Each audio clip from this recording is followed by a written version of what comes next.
September 13th, entire neighborhoods decimated by Hurricane Irma. A stark look at the devastation and a first-hand account from survivors of the storm. We stayed, and I'll never do it again. I regret doing it. My family, we were in danger.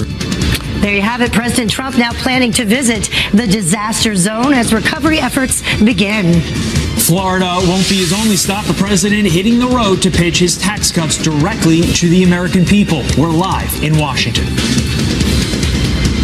I don't know how people who voted for Donald Trump can feel comfortable at all watching ESPN when they know the values that network espouses and how unwelcome their own values are. And ESPN at the center of yet another controversy after one of their anchors calls the president a white supremacist. How the network is now responding. Fox and Friends First starts right now. You're watching Fox and Friends First. I'm Todd Pyro in for Rob Schmidt. And I'm Heather Childers. Thank you very much for joining us, as always. So as the president works to gain bipartisan support on tax reform, will this strategy be enough to pass real reform by the end of the year? Two questions there. So here to debate, founder of Bold.Global, Carrie Sheffield, and Democratic strategist Chuck Rocha. Thank you both for joining us this morning. Good morning. Heather. Great to be here, Heather. Carrie, I will start with you. Is this a good strategy to make a deal? Well, this is exactly what Ronald Reagan did. He needed to get bipartisan support to get it over the finish line. So I think this is smart. I also think the Democrats are going to be on defense in 2018. There are 25 seats that are up for senators who are Democrats, including 10 who are in states that President Trump handily won in 2016. So Democrats are vulnerable, so they're going to need to make some deals here. And we've seen, Mitch McConnell didn't come through on health care, so President Trump is going to have to come in and step in and fill that void, and I think that's exactly what we need. Well, Chuck, the art of the deal, he seems to know what he's doing. Do you think this is a good idea? Look, to get something done with this president's a good idea for him and his party. Let's be clear. The Republicans control everything in Washington, D.C., from the White House to the Senate. And Kerry actually makes a really good point about the Senate. Those 10 senators who are Democrats are in vulnerable places. But let's talk about the House. There are 25 Republicans in the House where Hillary Clinton carried their district. What Donald Trump needs to do is move his party, and he can do this without almost every Democrat. The only 3 Democrats he needs just so happens he had them over to the White House. The last thing I'll say is he's got a lot to do with his own party. Even with hurricane relief, something that should be easy. There was a bunch of Republicans from Texas, because of our expenses and our debt ceiling, said no to even recovery for their own state, so he has a long way to go. And Carrie, speaking of a long way to go, he is going to take this on the road and a significant push to try to sell this to the American people. Do you think that will be successful? I think that's smart. I think, again, that's exactly what he needs to do. That's the president at his best, is when he's talking directly to the people. That's how he won. He bypassed that whole establishment, the swamp, if you will, people who, were upset. Not everything the president said was kosher or even I agreed with. But at the same time, when you're talking about tax reform, that's something that affects everyone at every income bracket. Mm-hmm. So the fact that he can go on a retail level and talk to the heart of America and say, this is what tax reform means for you in a very tangible way. That is the populist economic reform. So, and the way the Democrats are going to spin this, or they're going to say, oh, this is tax cuts for the rich. But you know what? No, this is tax cuts for everyone. And those people who are more wealthy, they create more jobs for everyone. Well, we will see how it plays out. Chuck, thank you so much. Carrie, we appreciate you joining us as always. And we didn't even plan this. We all wore purple today. How about that? Have a great Thank you. Todd? All right, Heather, thank you. Now to the devastation left behind by Hurricane Irma. The American death toll has reached at least 12 in the state of Florida. In Key West alone, authorities say 25% of homes are destroyed and 90% are damaged. But across the state, more than 5 million people still without power this morning. President Trump plans to survey the damage firsthand tomorrow. The president's action during these times demonstrate why he's a true leader who can bring the country together and get things done for the American people. But first, the State Department sending evacuation flights today for U.S. citizens still stranded in St. Martin and the British Virgin Islands. We have live team coverage in Florida. Griff Jenkins live on Marco Island. But we begin with Peter Ducey in Jacksonville, where they're expecting even more historic flooding. Peter, good morning. Todd, good morning. Here in Jacksonville, more than 106,000 people still without power in dark neighborhoods like this one, where power lines still lie beneath giant trees that snapped when Irma came to town. In Jacksonville, there are about 1,400 at last check still in shelters. That's roughly half how many there were in shelters during the storm. But many schools are going to be closed for a long time here because schools are being used as shelters for the displaced. Hundreds had to be rescued from high water here in Jacksonville, and now the sheriff's office is urging people to get out before they need to be saved in dangerous swift currents running up their streets if it happens again. They tweeted this: "We hope the 356 people who had their lives saved yesterday will take evacuation orders more seriously in the future." And the mayor, Lenny Curry, explained the reasoning like this. We're not trying to be difficult. We're not trying to make people's lives inconvenient. I think the governor was saying it best leading up to this. Evacuations are not about convenience. They're about safety. And so we just want people to be safe. A critical job for authorities now becomes getting gas into affected areas. And the Florida governor, Rick Scott, says that as ports open and tanker ships with fuel start sailing in, the Florida Highway Patrol will have 20 troopers assigned to getting gas into places where the pumps dried up during the mass exit from Florida a few days ago, and now the slow return back for residents who evacuated. Todd and Heather. Peter Ducey live for us in Jacksonville, Florida this morning. Pete, thanks. Thank you. Well, on the west coast of Florida, in the meantime, the grim reality now setting in for another picture-perfect community. Griff Jenkins picks up our live team coverage on Marco Island with incredible new images of the damage. Griff, good morning. Good morning, Todd and Heather. You know, shortly after 3:30 p.m. on Sunday, Irma slammed into Marco, making second landfall as a Category 3 hurricane with 130-mile-an-hour winds, and it certainly left this island covered in about 2 feet of water. We spoke to one of the residents as we came here yesterday to get a first look. The residents all being let back in yesterday. We talked to Daniel Wilmath, who rode out Andrew, rode out Wilma, and he rode out Irma, and says he'll never do it again. Take a listen.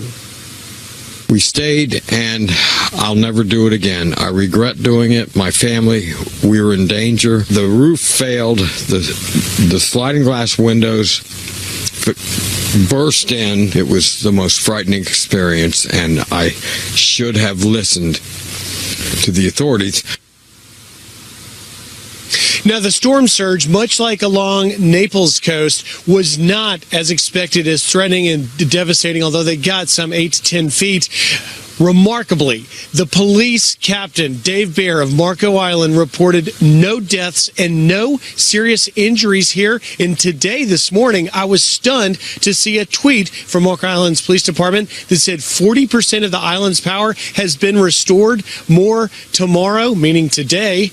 Great job, and that is for sure. Unfortunately, the situation a little south from us in the Keys, where Irma made first landfall, obviously not nearly as fortunate as the folks here. More than 90% of the homes there devastated. They're in much need of power, fuel, food, and all the necessities, guys. Yeah, I think that they have done a remarkable job, though. It could have been so much worse. I mean, look at the lack of loss of life. Great point, Heather.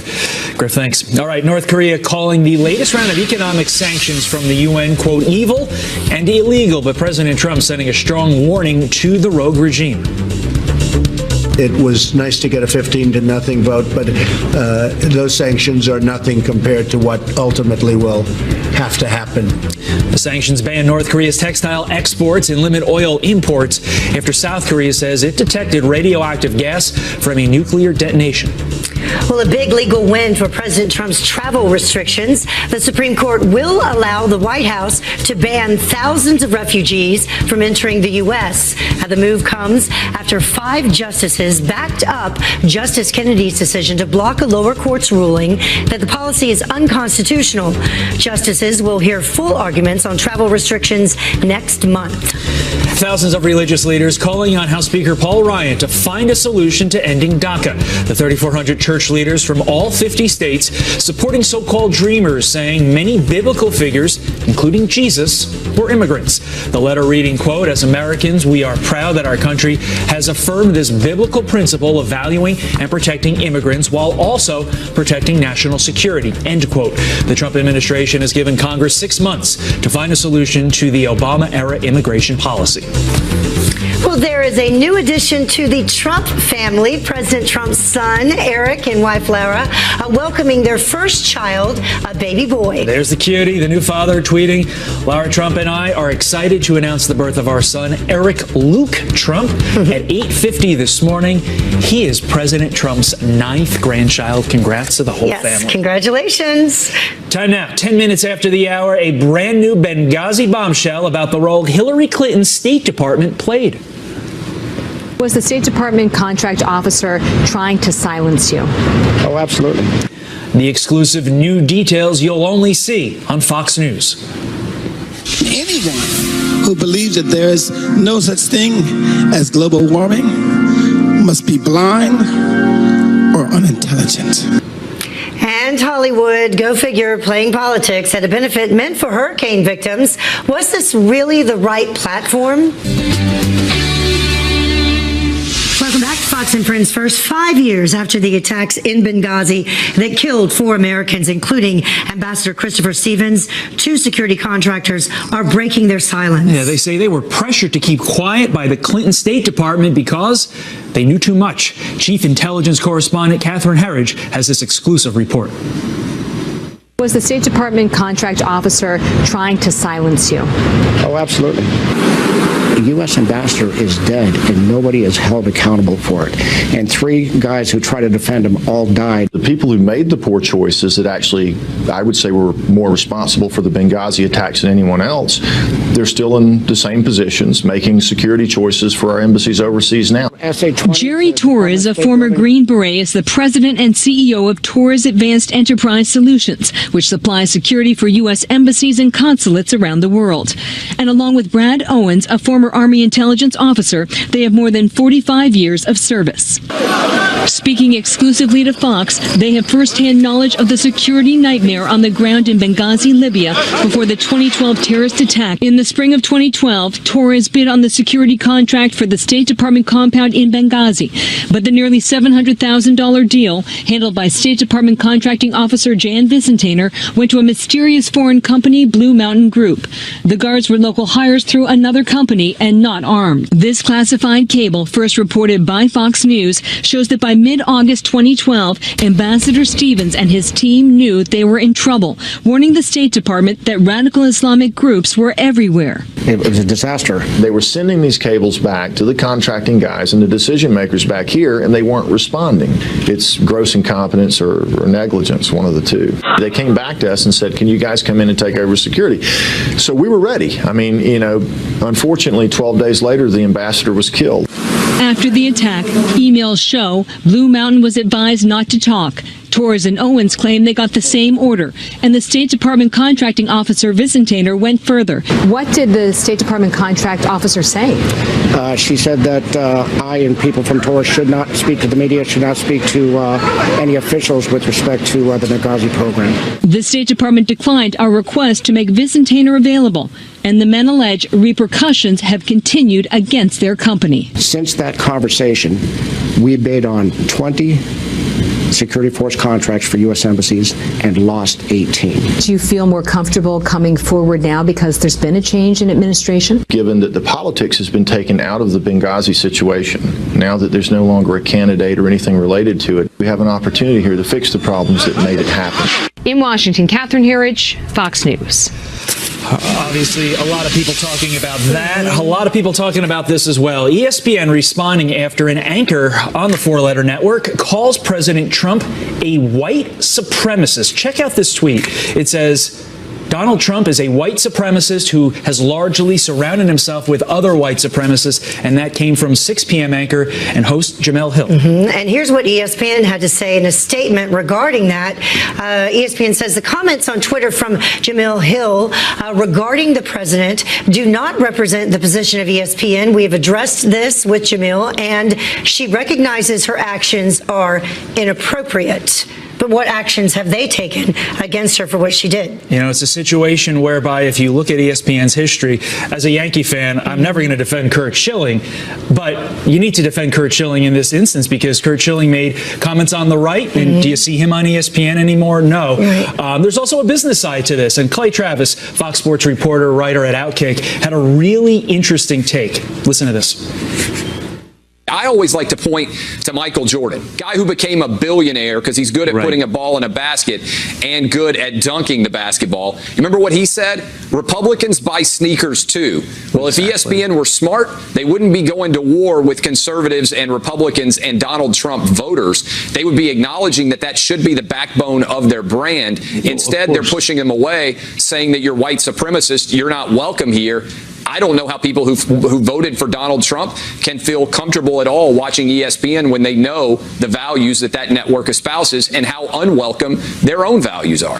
And it definitely exemplifies the growing political divide within ESPN itself. And then that, of course, transfers onto its viewers. Right. They used to do sports over there at ESPN. Yeah. At some point, they used to. All right, let's keep talking about ESPN. Should network anchors be playing politics, or should they just stick to sports? Yeah, weigh in on our Facebook page right after the show and use the hashtag #KeepTalking and let us know what you think. Time now, 19 minutes after the hour. Stranded thousands of miles away from home, the hotel accused of leaving a group of tourists deserted in Irma's disaster zone. Hillary Clinton's new book is on store shelves right now, but she made fans wait for hours at her book signing. Carly Shimkus with Fox News Headlines 24/7, Sirius XM 115 is here with the internet's answer to the question, what happened? What happened? Well, Hillary Clinton did kick off her book tour for that book, What Happened, yesterday, right here in New York City. And I gotta say, her fans came out in full force. Some of them even slept outside overnight and waited over 12 hours for the event to start. But then they were actually forced to wait a little longer because Clinton wound up showing up an hour late to her own event. Yikes, not good. Now,